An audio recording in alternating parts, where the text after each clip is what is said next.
১,০০০ কোটি টাকা খরচ করে গাজীপুর বিমানবন্দর র্যাপিড ট্রানজিট বা বিআরটি প্রকল্প না ভেঙে বরং ওই টাকা খরচ করে প্রকল্প চালু করার আহ্বান জানিয়েছেন পরিকল্পনাবিদদের জাতীয় প্রতিষ্ঠান Bangladesh institute of planners VIP.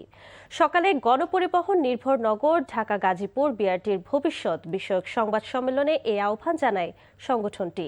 BRT এর এই প্রকল্পে প্রয়োজনীয়তা তুলে ধরে সংগঠনটির সেক্রেটারি মুসলেউদ্দিন আহমেদ বলেন, প্রাইভেট কার চলার সুবিধা এবং পরিবহন খাতের ব্যবসায়ীদের সুবিধা দিতেই বিআরটি প্রকল্প ভেঙে ফেলার ষড়যন্ত্র হচ্ছে।